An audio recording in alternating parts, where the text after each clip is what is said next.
Ajas engineering अपना IPO लेके आए जो कि 10 फरवरी को ओपन होगा और 12 फरवरी को क्लोज हो जाएगा।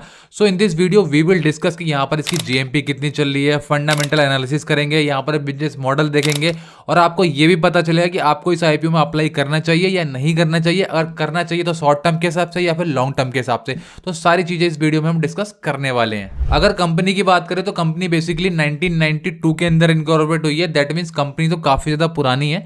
और अगर हम बिजनेस मॉडल की बात करें तो कंपनी यहाँ पर कंक्रीट इक्विपमेंट्स बनाती है। मैं आपको यहाँ पर दिखा देता हूँ और पिक्चर्स भी लगा दूंगा। अगर हम प्रोडक्ट्स की बात करें कि कंपनी कौन कौन से प्रोडक्ट ऑफर कर रही है तो सबसे पहले तो यहाँ पर आ जाता है ट्रांजिट मिक्सर। बेसिकली होता क्या, आपने देखा होगा जो बहुत बड़ी बड़ी रोड्स बनती हैं या फिर ब्रिजेस बनते हैं जहां पर बहुत ज्यादा कॉमर्शियल वर्क होता है, तो वहां पर इस टाइप के जो है ना मिक्सर्स काफी ज्यादा यूज किए जाते हैं। जो आपका कॉन्क्रीट होता है, जो यहाँ पर रेता सीमेंट जिनको मिक्स करते हैं और वो मिक्स करके साथ ना यहाँ पर ट्रांजिट मतलब एक जगह से दूसरी जगह उनको भेजना होता है, तो उस केस में यहाँ पर ट्रांजिट मिक्सर्स का यूज होता है। उसके अलावा ये बनाती है सेल्फ लोडिंग कॉन्क्रीट मिक्सर, ये भी कुछ उसी टाइप का होता है। और उसके अलावा काफी डंपर्स भी बनाती है जो कि साइज में काफी ज्यादा छोटे होते हैं, बट इनका यूज वहीं पर आता है जैसे सड़क बन रही है या फिर कहीं पर कॉमर्शियल ज्यादातर यूज होता है। तो वहां पर क्या होता है, जो कॉन्क्रीट होता है उसको ये यहाँ पर डंपर के थ्रू फैला देते हैं। और उसके अलावा स्टेशनरी पंप भी बनाती है, बैचिंग प्लांट्स बनाती है। तो ओवरऑल जो है ना कॉन्क्रीट इक्विपमेंट रिलेटेड जितने भी प्रोडक्ट होते हैं वो ऑफर करती है। सो 2024 तक के डेटा के अकॉर्डिंग कंपनी के पास जो है 25 डीलर एंड डिस्ट्रीब्यूटर्स हैं जो कि साउथ ईस्ट एशिया और मिडिल ईस्ट और अफ्रीका के अंदर हैं।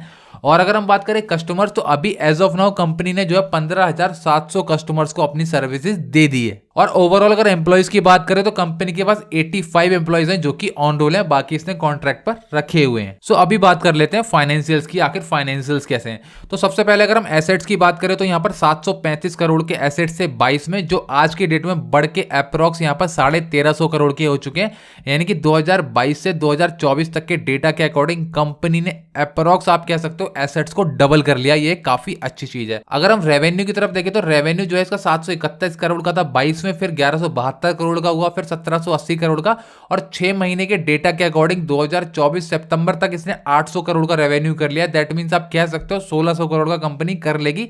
तो हर साल रेवेन्यू भी इंक्रीज हो रहा है। इस साल भले ही थोड़ा सा रेवेन्यू कम हुआ है, बट ओवरऑल अगर आप देखोगे तो हो सकता है एक साल का डेटा कुछ और हो, बट रेवेन्यू हर साल इंक्रीज हो रहा है। अगर हम प्रॉफिट आफ्टर टैक्स की बात करें तो 66 करोड़ का था, फिर 135 करोड़ का हुआ, फिर 225 करोड़ का, और आज की डेट में 6 महीने तक के डेटा के अकॉर्डिंग कंपनी ने अप्रॉक्स 101 करोड़ का प्रॉफिट कर लिया। दैट मींस अगर आप एक साल का निकालोगे डबल करोगे तो अप्रॉक्स 200 करोड़ का कर लेगी।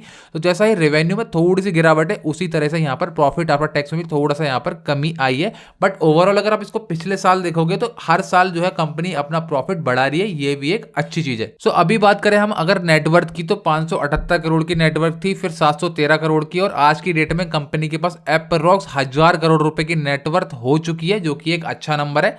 और रिजर्व एंड सरप्लस की बात करें तो 575 करोड़ था, फिर 700, फिर 900, और आज की डेट में ये भी आप कह सकते हो 1000 करोड़ रुपए के रिजर्व एंड सरप्लस है कंपनी के पास। ये बहुत बड़ा नंबर है और इसको आप कह सकते हो किसी भी कंपनी के पास अगर इतना अच्छा नंबर है रिजर्व एंड सरप्लस का तो आप उसको इसकी एक बहुत अच्छी स्ट्रेंथ मान सकते हो।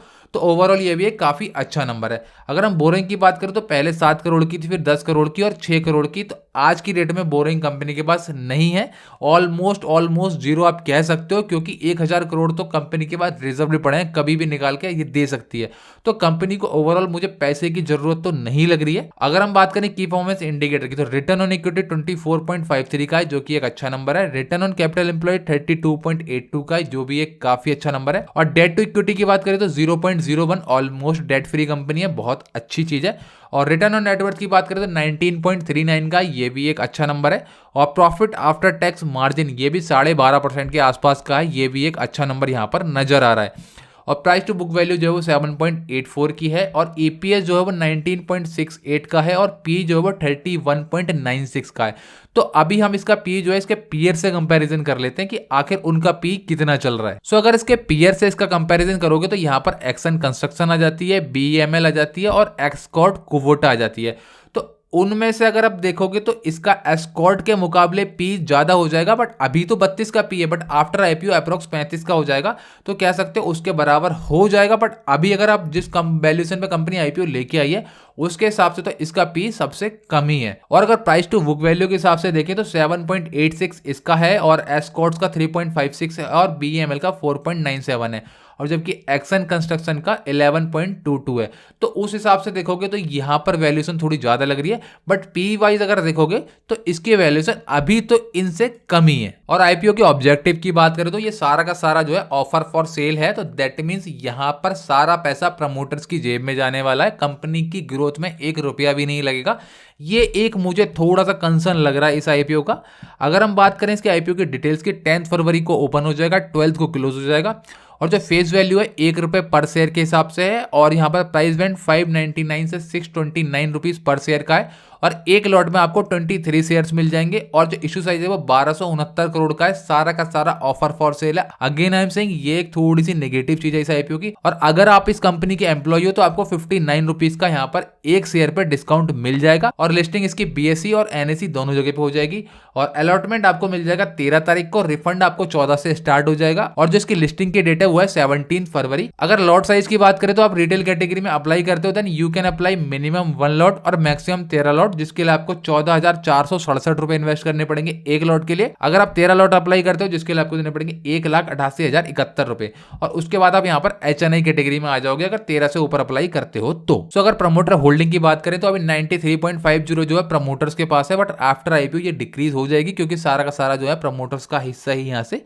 सेल आउट हो रहा है। सो अभी बात कर लेते हैं जीएमपी की, आखिर जीएमपी कितनी चल रही है। अगर आपको आईपीओ अलाउड हो जाता है तो आप यहाँ पर लिस्टिंग गेन कितना अचीव कर सकते हो। तो मैं आपको पहले ये बता देता हूँ, जीएमपी एक सिर्फ एक इंडिकेशन होता है कि यहाँ पर कोई फिक्स प्राइस नहीं है कि आपने देखा कि जीएमपी 15% चल रही है तो उतना ही यहाँ पर आपको लिस्टिंग गेन मिल जाएगा। वो ज्यादा भी मिल सकता है, कम भी मिल सकता है, बट एज ऑफ नाउ जो इसकी जीएमपी चल रही है वो 10% की चल रही है, जिसके अकॉर्डिंग अगर हम बात करें लिस्टिंग गेन की तो अप्रोक्स 1500 रुपए तक का हो सकता है। बट मेरे अकॉर्डिंग अगर मार्केट के सेंटीमेंट्स अच्छे होते हैं तो ये थोड़ा सा बढ़ भी सकती है। सो अगर आप बात करें आईपीओ में अप्लाई करना चाहिए या नहीं करना चाहिए, तो बेसिकली लिस्टिंग गेन के पर्पज से अभी मुझे थोड़ा सा कम नजर आ रहा है। अगर 20% से ऊपर होती तो मैं इसमें अप्लाई करने के बारे में जरूर सोचता। और अगर मैं लॉन्ग टर्म के हिसाब से बात करूं पॉजिटिव्स की, तो यहाँ के फंडामेंटल्स बहुत अच्छे नजर आ रहे हैं, बट मुझे एक थोड़ा सा कंसर्न लग रहा है यहाँ पर वैल्यूएशंस का। वैल्यूएशंस मुझे थोड़ी सी महंगी लग रही है। आपने देखा था पी वाइज तो थोड़ी सस्ती है, बट जो price to book value wise है ना वो थोड़ी सी महंगी है। तो दैट मीन्स मुझे ऐसा लग रहा है कि यहाँ पर इसकी वैल्यूएशन थोड़ी सी महंगी है, बट लॉन्ग टर्म के हिसाब से अगर देखोगे तो फंडामेंटल्स ठीक है, बाकी प्राइस टू बुक वैल्यू यहाँ पर ज्यादा है। ये एक कंसर्न की बात है, और मैं हो सकता है पर्सनली इस आईपीओ में अप्लाई कर दूं अगर जीएमपी 15 से 20% के हिसाब से जाती है तो। बाकी आप मुझे कमेंट करके जरूर बताना कि आप इस आईपीओ में अप्लाई करोगे या नहीं करोगे।